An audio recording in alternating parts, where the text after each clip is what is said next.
How to pray using scripture அப்படிங்கிற தலைப்பில், அதாவது வசனத்தை பயன்படுத்தி ஜெபிப்பது எப்படி அப்படிங்கிற தலைப்பில் நாம் தொடர்ந்து கற்றுக்கொண்டிருக்கிறோம். இன்றைக்கி கிளாஸ் ஏற்கனவே கடந்த வாரத்தில் நாம் கற்றுக்கொண்ட வகுப்புடைய தொடர்ச்சியை தான் இன்றைக்கி நம்ம பார்க்க போகிறோம்.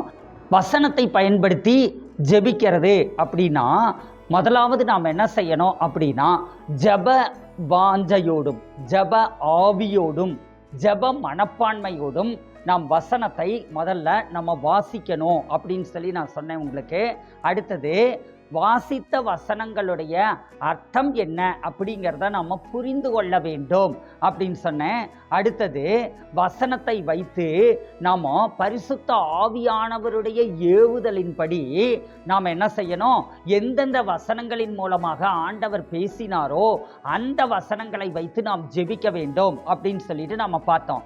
ஓகே, இந்த வசனத்தை வைத்து ஜெபிப்பது எப்படி அப்படிங்கிறதுக்கு 4 காரியங்களை உங்களுக்கு 4 சஜஷன்ஸை உங்களுக்கு நான் கற்றுக் கொடுக்கிறேன் அப்படின்னு சொல்லியிருந்தேன். போன வாரத்தில் 2 காரியங்களை நம்ம கற்றுக்கொண்டோம். முதலாவது காரியம் என்ன அப்படின்னா, ரெக்கக்னைஸ் த கான்டெக்ஸ்ட். அதாவது நாம் என்ன செய்யணும், அந்த வேதாகம பகுதியின் அர்த்தத்தை நாம் புரிந்து கொள்ள வேண்டும் அப்படின்னு சொல்லி நம்ம பார்த்தோம். அதில் நிறைய அதிகாரங்களையோ அல்லது பல வசனங்களையோ நாம் வாசிக்கணும். வாசித்து அந்த ஒரு குறிப்பிட்ட பகுதியின் முன்னும் பின்னும் இருக்கக்கூடிய காரியங்களை நாம் வாசிக்க வேண்டும் அப்படின்னு சொல்லி சொன்னேன் நான். அப்போது நீங்கள் ஒரு வேத பகுதியை வாசிக்கிற போது அந்த பகுதியில் முன்னும் பின்னும் அதுக்கான அர்த்தம் என்ன சொல்லப்பட்டிருக்குது அப்படிங்கிறத நம்ம வாசித்து பார்த்து ஒரு குறிப்பிட்ட பகுதியுடைய அர்த்தத்தை நாம் புரிந்து கொள்ள வேண்டும் அப்படின்னு சொல்லி நான் சொன்னேன். அப்போ தான் உங்களுக்கு அந்த பகுதியை குறித்ததான அல்லது அந்த வசனத்தை குறித்ததான அல்லது அந்த செட் ஆஃப் வேர்சஸ், அந்த செட் ஆஃப் வசனங்களை குறித்ததான அர்த்தம் உங்களுக்கு புரியும் அப்படின்னு சொல்லி சொன்னேன். இதெல்லாம் நீங்கள் போன வீடியோவில் நீங்கள் பார்த்து கொள்ளுங்க. அதை பார்க்கும்போது உங்களுக்கு தெளிவாய் புரியும். அடுத்தது 2வது காரியம், நீங்கள் செலக்ட் அப்ளிகேபிள் பேசேஜஸ். நீங்கள் குறிப்பிட்ட பேசேஜ், குறிப்பிட்ட பகுதியை நீங்கள் தேர்ந்தெடுக்க வேண்டும். எதற்காக தேர்ந்தெடுக்க வேண்டும் அப்படின்னா, நீங்கள் ஜெபிப்பதற்கு ஒரு குறிப்பிட்ட பகுதியை நீங்கள் தேர்ந்தெடுக்க வேண்டும் அப்படின்னு சொல்லி சொன்னேன். அதாவது ஒரு குறிப்பிட்ட பகுதியில் இருக்கக்கூடிய வசனங்களை வைத்து நீங்கள் ஜெபிக்கிறதுக்கு ஒரு அதிகாரம் முழுவதும் நீங்கள் படிச்சுட்டு வர்றீங்க. படிச்சுட்டு வரும்போது அந்த அதிகாரத்தில் ஒரு குறிப்பிட்ட பகுதி உங்களுக்கு குறிப்பிட்ட வசனங்கள் தொடுது அப்படின்னா அந்த வசனங்களுக்கு மேலும் கீழும் போய் அந்த வசனம் என்ன சொல்லுகிறதுங்கிறது ஒரு குறிப்பிட்ட 5-6 வசனங்கள் அல்லது ஒரு 10 வசனங்கள் அடங்கின ஒரு செட்டு. அதில் தான் உங்களுக்கு நீங்கள் புரிந்து கொள்ள வேண்டியதான பகுதி இருக்கும். நீங்கள் ஜெபிக்கிற வசனத்திற்குரிய பகுதி அதுக்குள்ளே அடங்கி இருக்கும். அப்போது அந்த அப்ளிகேபிள் பேசேஜ் இருக்குது பார்த்தீங்களா, அந்த பேசேஜை எடுத்துக்கிட்டு அதை உங்களுடைய சொந்த ஜபமாக நீங்கள் மாற்ற வேண்டும் அப்படின்னு சொல்லி பார்த்தோம். அதில் நம்ம எக்ஸாம்பிளாக என்ன பார்த்தோம் அப்படின்னா, தாவீது 1 நாளாகமத்தின் புத்தகம் 17ஆம் அதிகாரம் 16ஆம் வசனத்திலிருந்து 27ஆம் வசனம் வரையிலும் ஜெபிக்கிற தாவீதின் ஜபத்தை குறித்து நம்ம பார்த்தோம். அதில் பார்த்தீங்கன்னா 16 to 27 ஒரு 11 வசனங்கள். அதில் நம்ம 2 வசனங்களை வச்சு எப்படி ஜெபிக்கிறதுன்னு சொல்லி உங்களுக்கு நான் கற்றுக் கொடுத்தேன். அந்த 2 வசனம் தான் நான் அந்த முழு அதிகாரமும், அதாவது 1 நாளாகமத்தின் புத்தகம் 17ஆம் அதிகாரம் முழுவதும் நான் படிக்கும்போது என்ன தொட்ட வசனம் எது அப்படின்னு பார்த்தீங்கன்னா, 2 வசனம் என்ன தொட்டது. அந்த 2 வசனத்தின் மூலமாக பரிசுத்த ஆவியானவர் என்னோட பேசினார். அந்த 2 வசனத்தின் மூலமாக ஆண்டவர் என்னோட பேசினப்போ அந்த வசனத்தை நான் புரிந்து கொள்ளணும் அப்படின்னா நான் எங்கே போகணும் அப்படின்னா, அந்த வசனங்களுக்கு மேலும் கீழும் நான் பார்க்கும்போது அங்கே தாவீது ஜெபிக்கிற ஜபம் அடங்கி இருக்கிறது. அந்த ஜபம் மொத்தம் 11 வசனங்கள் அடங்கின ஜபமாக இருக்குது. 1 நாளாகமத்தின் புத்தகம் 17ஆம் அதிகாரம் 16ஆம் வசனத்திலிருந்து 27ஆம் வசனம் வரையிலும் 11 வசனங்களை கொண்டு தாவீது ஜெபிக்கிறான். அதில் 2 வசனங்களின் மூலமாக ஆண்டவர் என்னோட பேசினதுனால எனக்குன்னு அந்த 2 வசனங்கள் ஆண்டவர் சொல்கிற மாதிரி பரிசுத்த ஆவியானவர் உணர்த்துற மாதிரி இருந்ததுனால அந்த 2 வசனங்களை மட்டும் நான் என்ன பண்ணேன், நான் எப்படி ஜெபிப்பதுன்னு சொல்லிட்டு அதை ஜெபமாக்கி உங்களுக்கு காட்டியிருந்தேன். இன்றைக்கும் சில வேத பகுதிகளை முடிந்தால் நாம உங்களுக்கு ஜெபம் பண்ணுவது எப்படிங்கிறதையும் நான் சொல்லித்தரேன். வசனத்தை வைத்து ஜெபிப்பது எப்படிங்கிறதையும் ப்ராக்டிக்கலாக நான் சொல்லித்தரேன். ஓகே, இன்றைக்கு பாடம் என்ன அப்படின்னா, மூன்றாவதாக உங்களுக்கு நான் சொல்லிக் கொடுக்கிற ஒரு சஜஷன் என்ன அப்படின்னா, ப்ரே ஃப்ரம் யுவர் பெர்ஸ்பெக்டிவ். உங்களுடைய கோணத்தில் நீங்கள் வசனத்தை ஜெபிக்க வேண்டும். உங்களுடைய பார்வையில் நீங்கள் வசனத்தை ஜெபிக்க வேண்டும். அதாவது ஒரு வசனம் என்ன சொல்லுகிறதோ அந்த வசனத்தை உங்களுடைய பார்வையில் பார்த்து நீங்கள் ஜெபிக்க ஆரம்பிக்க வேண்டும். இப்போ உங்க வாழ்க்கையில பலவிதமான போராட்டங்களும் உபத்திரவங்களும் வந்து உங்களுக்கு ஒரு மனசு ரொம்ப சங்கடமா இருக்கு, ரொம்ப பிரச்சனையா இருக்கு, ஒரு தள்ளாட்டமாக இருக்குது, ஒரு தடுமாற்றமாக இருக்குது. அப்போ நீங்கள் என்ன செய்கிறீங்க அப்படின்னா, நான் அசைக்கப்படுவதில்லை, அவருடைய வலது பாரிசத்தில் நான் இருக்கிறபடியால் நான் அசைக்கப்படுவதில்லை. அந்த சங்கீதத்தை நீங்கள் வாசிக்கிறீங்க. வாசிக்கும் போது உங்களை தொடர வசனம் என்ன அப்படின்னா, நான் கர்த்தருடைய வலது பாரிசத்தில் இருக்கிறபடியால் நான் அசைக்கப்படுவதில்லை. தாவீது சொன்ன அந்த வசனம் உங்களோட கூட கர்த்தருடைய ஆவியானவர் பேசுறாரு. உங்க சூழ்நிலைக்கு உங்க பார்வையில் அதை பார்க்கணும். ஆண்டவரே, எனக்கு இந்த பிரச்சனை என்னை நெருக்கிட்டு இருக்கு, இந்த போராட்டம் என்னை பயமுறுத்திட்டு இருக்கு, ஆனாலும் நான் உம்முடைய வலது பாரிசத்தில் இருக்கிறபடியால் நான் அசைக்கப்படுவது இல்லை ஆண்டவரே. நான் வசனத்தில் உறுதியாய் நிற்கிறேன் ஆண்டவரே. அப்பா, நான் பிசாசு சொல்லுகிற பொய்களை நான் நம்ப மாட்டேன். எனக்கு வருகிற போராட்டங்களை நான் நம்ப மாட்டேன். அவன் பொய்யனும் பொய்க்கு பிதாவுமாய் இருக்கிறான். அவன் சொல்லுகிறத நான் நம்ப மாட்டேன். அவனுடைய தந்திரங்களை நான் ஜெயிக்கிறேன். உங்க வசனத்தினாலே நான் ஜெயிக்கிறேன் ஆண்டவரே. ஆட்டுக்குட்டியின் இரத்தத்தினாலும் சாட்சியின் வசனத்தினாலும் நான் ஜெயிக்கிறேன். இயேசுவின் நாமத்தினாலே நான் ஒருபோதும் அசைக்கப்படுவது இல்லை. நான் அவருடைய வலது பாரிசத்தில் இருக்கிறேன். கண்மலையாகிய கிறிஸ்துவின் மேல் நான் நிற்கிறேன். கண்மலையாகிய கிறிஸ்துவின் மேல் கட்டப்பட்ட வீடு என்ன பண்ணப்படுறதில்ல, அது அசைக்கப்படுவது இல்லை. நான் கண்மலையில் கட்டப்பட்டிருக்கிறேன். நான் உறுதியாய் நிற்கிறேன். எந்த புயல் வந்து மோதி தாக்கினாலும் அது என்னை அசைக்க முடியாது. நான் உறுதியாய் நிற்கிறேன். நான் மணல் மேல கட்டப்பட்ட வீடு கிடையாது.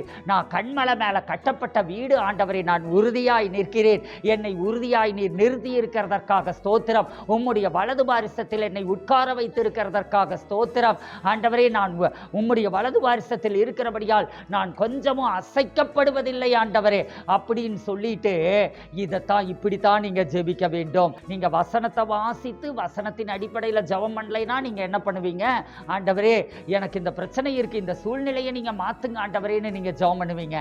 ஆனா அதுவே நீங்க ஜெப மனப்பான்மையோடு எனக்கு இந்த பிரச்சனை மாறுறதுக்கு நான் வசனத்தை வச்சு ஜெபிக்க போறேன் அப்படின்னு சொல்லி நீங்க உட்கார்ந்தீங்கன்னா நீங்க என்ன செய்வீங்க? வசனத்தை எடுப்பீங்க. அன்னைக்கு அதுக்கு தகுந்த போர்ஷன் தான் நீங்க எடுத்துக்கணும்னு நான் சொல்லியிருக்கேன். முன்னாடி இருக்கிற 2 வீடியோவை நீங்க பார்த்து கொள்ளுங்க. உங்களுக்குன்னு அந்த எப்படி பைபிள் மெடிடேஷனுக்கு ஒரு போர்ஷன் இருக்குதோ அதே மாதிரி உங்களுக்கு பைபிள் பிரேயர் வசனத்தை வைத்து ஜெபிப்பதற்கும் உங்களுக்கு ஒரு போர்ஷன் இருக்கணும். அந்த போர்ஷன்ல நீங்க என்ன பண்றீங்க? இன்றைய போர்ஷன் என்னவோ அந்த போர்ஷனை எடுத்து வைத்து நீங்க படிக்கிறீங்க. படிக்க ஆரம்பிக்கிற போது அதுல வருகிற வசனத்தின் மூலமா பளிச்சுன்னு ஆண்டவர் உங்க சூழ்நிலைக்கு ஏற்ற விதத்துல ஆண்டவர் உங்களோடு கூட பேசுகிறார். அப்படி பேசுகிற போது அந்த வசனத்தின் அடிப்படையில் நீங்க ஜெபிக்க ஆரம்பிக்கிற போது பரிசுத்த ஆவியானவர் உங்களுக்கு என்ன கொடுத்துறாருங்க? அந்த வசனத்திற்குரிய இணை வசனங்களை உங்களுக்கு ஞாபகப்படுத்துகிறார். அந்த வசனங்களை எல்லாம் வச்சு நீங்க ஜெபிக்கிறீங்க. அப்படி ஜெபிக்கும் போது என்ன ஆகுதுங்க? அந்த ஜெபம் கேட்கப்படுகிற ஜெபமாக, அந்த ஜெபம் உங்களுக்கு ஆசீர்வாதமாய் மாறுகிற ஜெபமாக, அந்த ஜெபம் உங்களுக்கு பதில் கொடுக்கிற ஜெபமாக மாறுகிறது. ஹல்லேலூயா. அப்போ நீங்க அந்த வசனத்தை வாசிக்கிற போது உங்க பார்வையில பார்க்கணும்.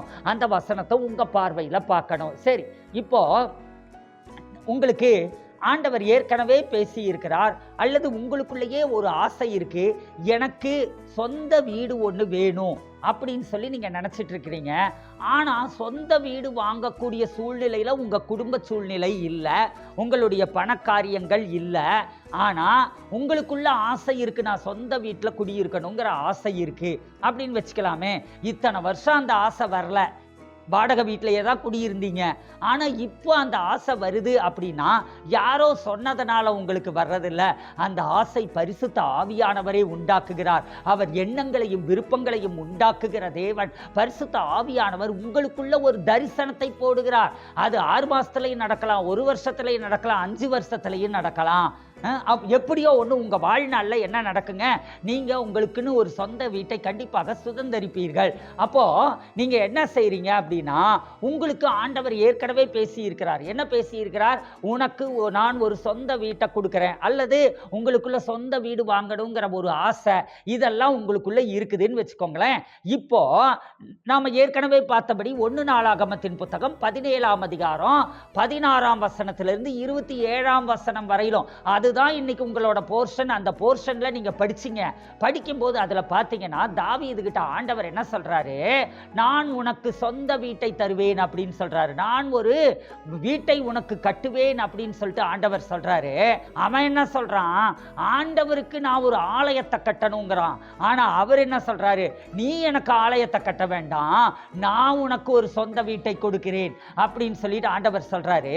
இப்போ தாவீது அந்த வசனத்தை வைத்து அவன் ஜெபிக்கிறான். 25ஆம் வசனத்துல வாசிங்க பார்க்கலாம். 25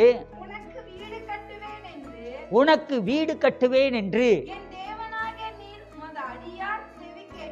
என் தேவனாகிய நீர் உமது அடியான் செவி கேட்க வெளிப்படுத்தினீர். பாருங்க, தாவீதுக்கு ஆண்டவர் என்ன சொன்னாரு? அதுக்கு முன்னாடி வசனம், இதுக்கு தான் முன்னாடி வசனங்களுக்கும் போய் வாஸ்து பார்க்கணும் அப்படின்னு சொல்றது.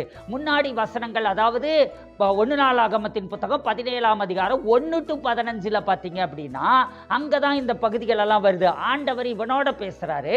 பேசும்போது நான் உனக்கு ஒரு சொந்த வீட்டை நான் கொடுக்குறேன் அப்படின்னு சொல்லி ஆண்டவர் பேசுறாரு. இப்போ ஆண்டவர் என்ன பேசினாரோ அதை அப்படியே இவன் ஜெபமாக மாற்றுகிறான்.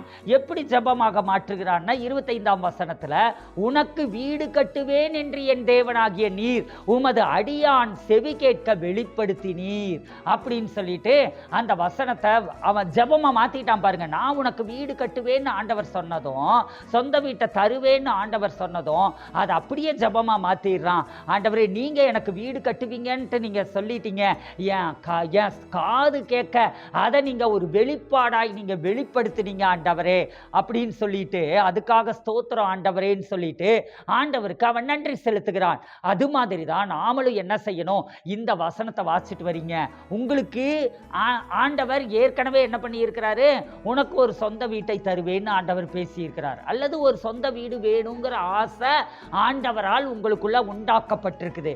இப்போ இந்த வசனத்தை வாசிக்கும் போது உங்க கண்ணு தன்னால அந்த வசனத்து மேல நிற்கும், உங்க மனசு அந்த வசனத்து மேல நிற்கும். எப்பவுமே ஆண்டவர் ஒரு வார்த்தையை ஏற்கனவே பேசி இருந்தார்னா அது சார்ந்த வசனத்தை நம்ம வாசிச்சுட்டு வரும்போது நம்ம மனசு டக்குன்னு என்ன ஆகுங்க? அந்த வசனத்து மேல நின்றும். ஏற்கனவே ஆண்டவர் இதை பேசி இருக்கிறாரு அப்படின்னு சொல்லிட்டு நின்றோம். அதுதான் பரிசுத்த ஆவியானவர் உங்களுக்கு திரும்ப ஞாபகப்படுத்துவது. ஆண்டவர் திரும்ப உங்களுக்கு ஞாபகப்படுத்துறாரு. அப்போ ஆண்டவரை பார்த்து நீங்க சொல்றீங்க, ஆண்டவரை 1 நாளாகமம் 17ஆம் அதிகாரம் 25ஆம் வசனத்துல தாவீதுக்கு நீங்க சொன்னீங்க, தாவீதே நான் உனக்கு ஒரு வீட்டை கட்டுவேன் அப்படின்னு சொல்லிட்டு நீங்க சொன்னீங்களே ஆண்டவரே. தாவீது 25ஆம் வசனத்துல ஜெபித்த மாதிரியே நானும் இப்ப ஜெபிக்கிறேன் ஆண்டவரே. தாவீதுக்கு வீட்டை கட்டின தேவன் ஆண்டவரே, எனக்கும் வீட்டை கட்டுகிறீர் ஆண்டவரே, எனக்கும் சொந்த வீட்டை தருகிறீர் ஆண்டவரே. வீடும் ஆஸ்தியும் பிதாக்களினுடைய சுதந்திரம்னு நீங்க சொல்லி இருக்கிறீங்க. எங்களுடைய பிதாக்கள் ஒண்ணு எங்களுக்கு சொத்து சேர்த்து வச்சுட்டு போல, ஆனா எங்க பிதாக்கள் சேர்த்து வச்சா அவங்க கொஞ்சமா சேர்த்து வச்சிருப்பாங்க. எங்க பரம பிதா எங்களுக்கு வானத்தையும் பூமியையும் உண்டாக்கின தேவன் எங்களுக்கு எல்லாத்தையும் ஆயத்தப்படுத்தி கொடுத்துட்டீங்க ஆண்டவரே. அப்பா, பூமியும் அது நிறைவும் உம்முடையது ஆண்டவரே. அதுல இருந்து எங்களுக்கு ஆண்டவரே நீங்க சில 1000 சதுரடிகள் நீங்க கொடுக்க மாட்டீங்களா? அதை நீங்க கொடுக்குறீங்க. ஒரு சொந்த வீட்டை நீங்க கொடுக்குறீங்க. மலைகளை உருவாக்கின தேவன் ஆண்டவரே, எங்களுக்கு ஒரு வீட்டை உருவாக்க முடியாதா? நீங்க எங்களுக்கு ஒரு வீட்டை உருவாக்கி கொடுக்கிறீர் ஆண்டவரே அப்படின்னு சொல்லிட்டு நீங்க என்ன பண்றீங்க? நீங்க ஜெபிக்க ஆரம்பிக்கிறீங்க. இப்படி ஜெபிக்கிற போது உங்களுடைய விசுவாசம் பெருக ஆரம்பிக்கிறது. ஆண்டவர் எனக்காக யாவையும் செய்து முடிக்கிறார் அப்படிங்கிற விசுவாசம் உங்களுக்குள் எழும்ப ஆரம்பிக்கிறது. அந்த விசுவாசத்தோட நீங்க புறப்பட்டு போகிறீர்கள். காரியங்கள் உங்களுக்கு வாய்க்கிறது. ஹல்லேலூயா. வெறும் கையோட வேலையை ஆரம்பிப்பீங்க, ஆனால் ஆண்டவர் சம்பூரணமாய் முடித்து விடுவார். ஹல்லேலூயா.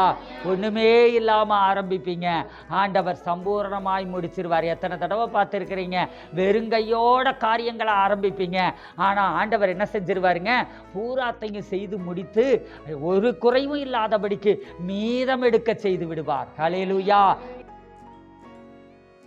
ஆன்லைனில் பார்த்து கொண்டு இருக்கிறவர்கள், நாங்கள் கர்த்தருக்காக ஒரு திருச்சபை கட்டிடத்தை, நிலத்தை வாங்கி கட்டுகிறதற்காக எல்லா காரியங்களையும் முன்னெடுத்து கொண்டு இருக்கிறோம். அதற்காக ஃபண்ட்ஸ் ரைஸ் பண்ணி கொண்டு இருக்கிறோம். நீங்கள் கர்த்தர் உங்களுக்கு ஏவுதல் கொடுப்பாரானால் நீங்கள் உங்களுடைய காணிக்கைகள், தசம பாகங்களின் மூலமாக இந்த ஊழியத்தை தாங்கலாம். நீங்கள் கொடுக்கக்கூடிய ஒவ்வொரு காணிக்கையும் அது பில்டிங் ஃபண்டில் சேர்க்கப்படும். உங்களுக்காக ஒரு நாளைக்கு 3 முறையாகிலும் கண்டிப்பாக ஜெபிக்கப்படும். கர்த்தர் தாமே உங்களை ஆசீர்வதிப்பாராக. ஆமென்.